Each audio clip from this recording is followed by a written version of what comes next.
I am Jinia from Ohio State University.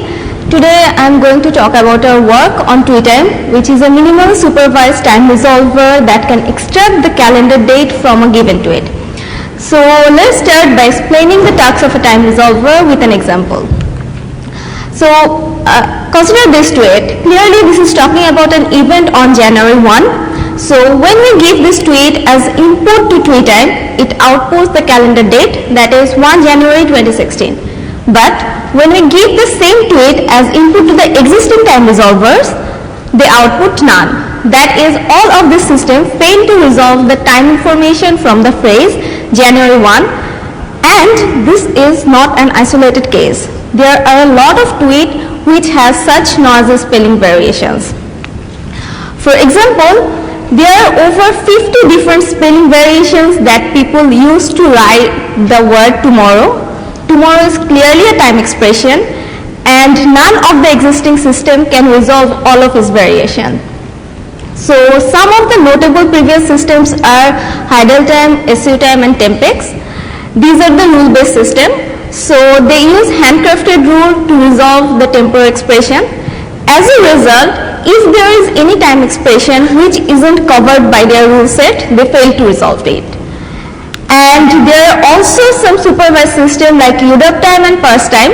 This system applied some machine learning techniques, but their training set is based on small hand annotated data set, and this small annotated data set comes from the newswire data. As a result, when we move to a new domain like social media, this system doesn't perform that well. So there are a lot of tweets where all of the existing systems fail to resolve the time expression. Here I am showing a few of them. So consider the first one.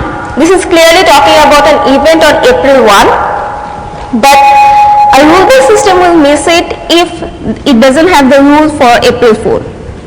Again, the second tweet clearly mentioned the date May 9, 2015, but still this date is written in an informal style. So if our time resolver doesn't consider dash as a token, it will miss it due to tokenization error. And that's not all. Twitter users are really creative in their writing style. As a result, they produce a lot of spelling variation, and there are also hashtag words. And all of these things make this social media domain much harder to resolve time expression than other existing well-formed domain. Now, the question comes that why we need to extract this time information from this social media domain? Because a lot of the underlying system need to resolve time expression from Twitter, like the event extraction tasks. A lot of people are working to extract event from the social media data. Here I am showing two examples, like the disease outbreak example. When there is an infection disease outbreak, people like to tweet about that. And Kanabo et al. Presented a work to extract those disease outbreak along with their date. Again, if there is a denial of service attack or account hijacking, people like to tweet about that. Ritter et al. And Chang et al. Presented work to extract those cybersecurity events along with their calendar dates. So both of these systems need to resolve time expression from the tweets. Again, there are also some social science applications that need to resolve time expression from social media data. Like Schwartz et al. Proposed a way to find human temporal orientation from their Facebook profile, that is finding their gender, age or personality by analyzing how much they emphasize past, present or future in their Facebook post. So it also needs to resolve time expression from the social media data. But there is no existing system that is designed specifically for this social media domain. So we propose TweeTime. This is the first time resolver that is designed for the social media data, so it can handle the noisy Twitter text, and we don't need any manual annotation or handwritten rule to build this system. So how we do that? We applied distance supervision.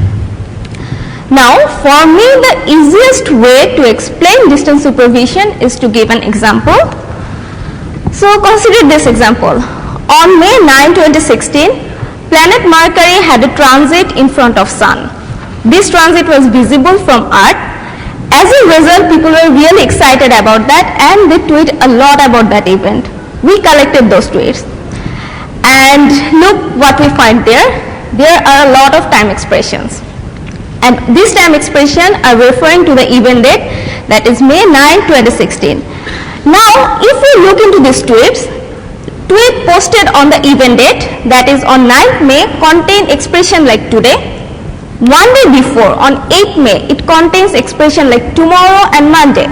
And one day after, like on May 10th, it has expressions like yesterday and May 9th. So, what can we infer from this? We can say that if we collect the tweet posted around the time of a known event, most likely some of them will have some time information referring to the event date. And this is our distance supervision assumption. Based on this assumption, we build our system. To my best knowledge, this is the first successful distance supervision assumption for time resolution. There are some works on distance supervision, but most of them are for relation extraction tasks. And we also proposed a novel temporal tagger that uses multiple instance learning algorithm to find the word level temporal tags from the given sentence level tags.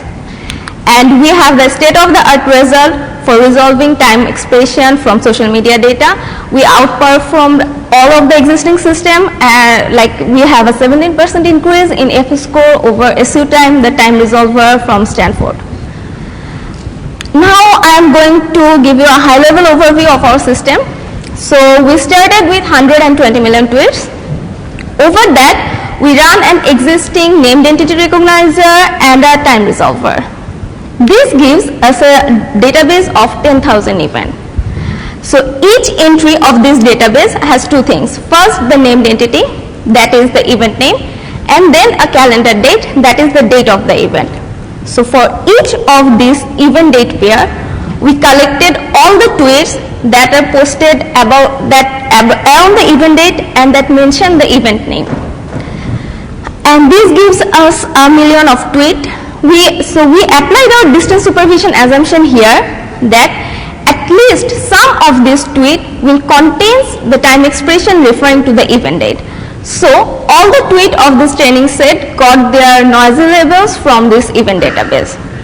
Now, using this really big training set, we trained two separate models.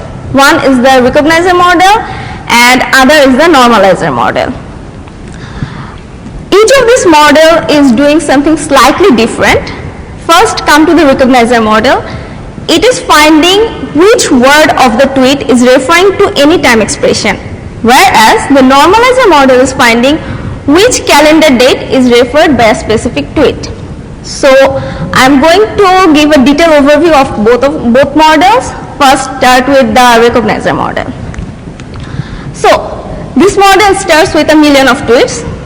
We got labels for this tweet from the event dates. So these labels include day of week, day of month, the month name, and a timeline including past, present, or future. So for example, this tweet is referring to an event on future which will be on May 9 and the weekday will be Monday. Using this, we trained our recognizer model, and the goal of this recognizer model is that when we give a new tweet to this model, it will find the temporal tag for each word of that tweet.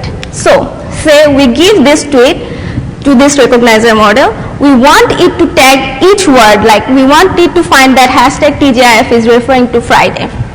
And how we are doing this? We are applying the multiple instance learning. So, let me explain that. We have a bunch of tweets for each event. We want to find the tags for each word of those tweets. So the first thing we're going to have is a local classifier that will predict the word tag for each word of the tweet. Now, while training, we never watch these word level tags. So these word level tags are our latent variable.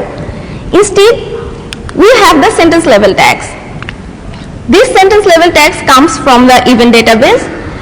Now the question is, how can we relate these sentence level tags with the corresponding word level tag? A natural answer is to apply a deterministic OR function. So what does it say? It says that if a word in the sentence is tagged with a temporal label, then that temporal label must be present among the sentence level tags. And conversely, if the sentence level tags contain a label, then at least one word of the tweet should be labeled with that tag. So to tune the parameters of this model, we maximize the conditional likelihood of the observed tags given the observed tweet. Now, to give an intuition of the variable of this model, let me go through an example. So here I am showing a partial tweet. It is talking about the same event, marker event, which happened on Monday. So from here we need to learn that this sun word is not referring to Sunday, rather than it is talking about the sun, and we also need to learn that this M day is actually referring to Monday. The deterministic OR function helps us to learn this word level tags. So how it is doing that? From the event database we know that this event happened on Monday, and according to this deterministic OR, there can be Sunday cannot be present among the event level tags. So this sun word, there is no way that this sun word will be labeled with Sunday. So the local classifier tagged it with NA. Similarly, for this deterministic OR function, we have to tag at least one word of the tweet with Monday, and most likely the local classifier will tag this M day with Monday. Now, to tune the parameters of this model, we applied a structured perceptron which applies a iterative gradient based update to the parameter, and this is how the gradient looks like. So it's basically the difference between two conditional expectation which are calculated over the feature vector. So in practice, calculating this expectation is little bit costly.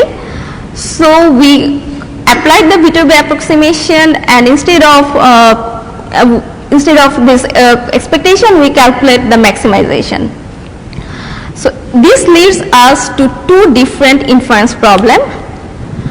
The first one is the constraint inference problem, where we need to find the best latent label for conditioned on the event database and the observed tweet.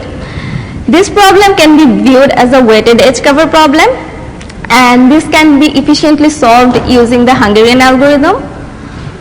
The next inference is a trivial one, where we ignore the event database, and so it is an unconstrained inference problem where we just maximize the probability of the word level tags given the observed tweet. So this multiple instance learning model has the assumption that if a tag is present in the sentence level tag, it must be present among the word level tags. So here May is present in the sentence level tag, so we tag one word with month equal May. Similarly, if a tag is present in the word level tag, it must be present in the sentence level tag. So tomorrow is a word which will be tagged with future, so future must be present in the sentence level tag. These assumptions are good because they drive the learning, but they are not always true. For example, consider this tweet. We really can't tag any of its word with month equal May or date equal 9. So there can be missing data either in the text or in the database. And how can we solve that? We solve this problem by extending this multiple instance learning model to handle the missing data. So what this extension actually doing? It splits this aggregated sentence level variable in two parts. One is referring that if the tag is present in the text, and the other part is referring that if a tag is present in the database. There is a factor which encourages the agreement between these two variables, but it doesn't require them to agree. So now it is possible to extract a temporal label from the word level tags which is not referenced by the event database. But obviously we have to pay some penalty for that. And here I am showing a performance comparison of the two models. So as expected, the missing data model performed much better than the normal multiple instance learning model. So in our final model, we use the missing data model as the recognizer. And here I am showing some example tags that are extracted by our system from the test set. As these word level tags were learned as latent variable, they don't always line up with human intuition. For example, in the second tweet, you can see that Christmas is labeled with month December. So, come back to the big picture. We just talked about our recognizer model, which extracted the word level temporal tags from a given tweet. Next, we are going to talk about the normalizer model, which find the calendar date from a given tweet. So, how does it work? It starts with a bunch of tweets. We labeled each of them with from the event database. So note that these labels are different from what we have before for the recognizer model. Instead of day of month, day of week, this time we have the labels which refer to the exact calendar date. So using this training set, we train this normalizer model, and it considers all the possible target date that the tweet might refer to. For each of those target date, it calculates the probability conditioned on the tweet and the candidate date.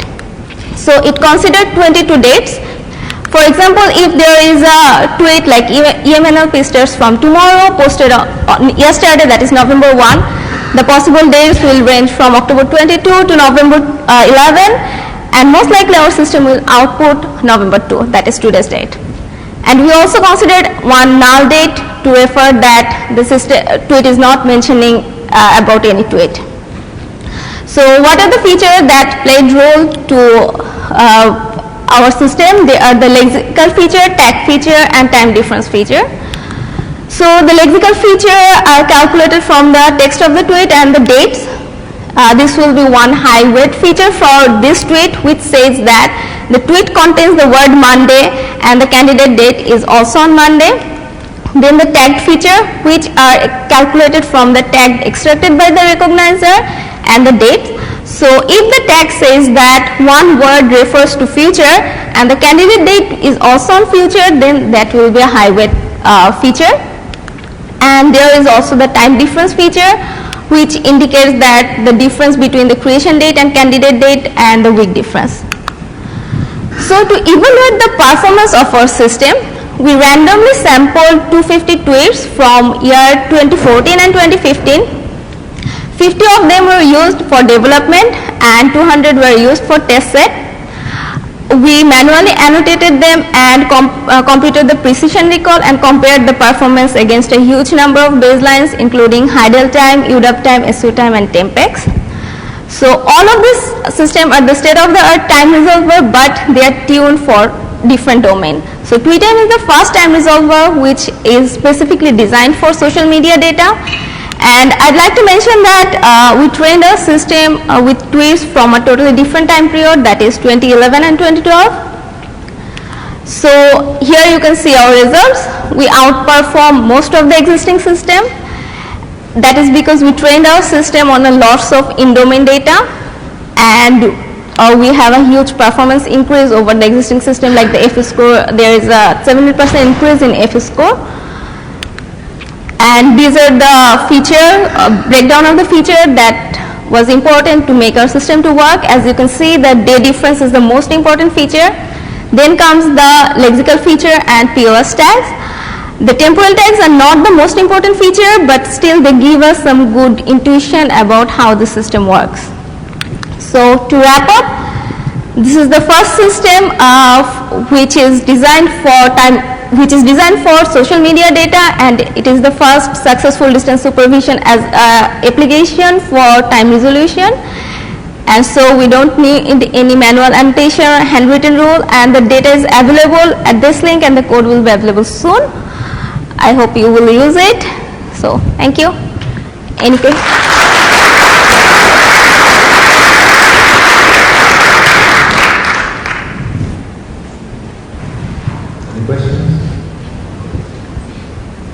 Hi, Steve Beathard, University of Arizona.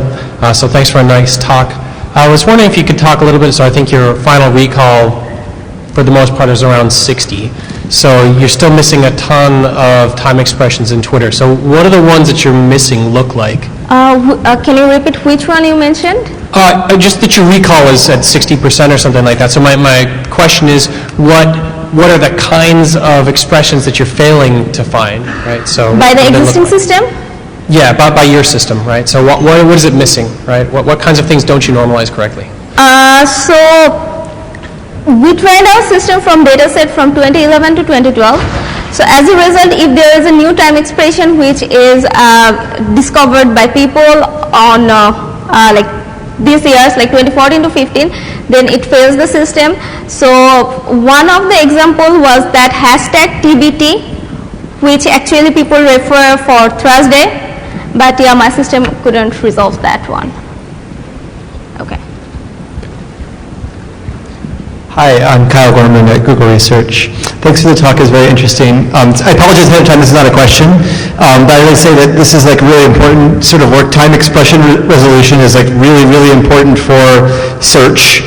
And we at Google right now, we do a lot of handwritten stuff for this. So if we had good, very fast multilingual solutions, this would be very important to us. So I just like encourage people to continue to work on this problem. Thank you very much. Okay, thank you. Hi, this is Cha from Weblazer. You mentioned the parsing time and the UW time. They try to convert the time expression to logical form first, and then tweaking with the reference time and calculate the calendar time. For example, like next Friday, and knows, okay, it's a Friday, and next means to shift right. Based on a weekly cycle. And I wonder how you solve that kind of problem. It's kind of fuzzy, or how you learn the logic of the next or previous. Okay, so how I learn the logic that I have a recognizer model, and then so this recognizer model will tag NXT as future. So from the recognizer I have the future tag. Now for the normalizer part, there are features like the time difference feature that will give us that for this training set, the next will be like day plus 1 for the specific tweet, and like we are learning from that. So there is no specific rules that is specifying that next is referring to the day plus 7, like from like plus within the 7 days. Instead, we are learning them from the recognizer part. Does that answer your question? Okay. I was wondering how you would extend this to handle, so at the moment, you assume that the correct answer is always a day, right? And your Yes. model also assumes that, based on, how big of a search space you're looking through, that it happens within whatever you said, plus or minus 11 days or something like that, right? So how would you extend this approach to handle things that aren't just the length of a day, or that are further away than a couple weeks, right? Yeah, actually we address mainly the date issue, because like in Twitter people tweet mostly about recent event, that mostly about yesterday or tomorrow event, but yeah, we can extend that to like future events, like containing if they are just referring to a month or week something, but the current system doesn't resolve that issue. Okay, thank the speaker again. This welcome to the session. We have some coffee and wine. Thank you very much.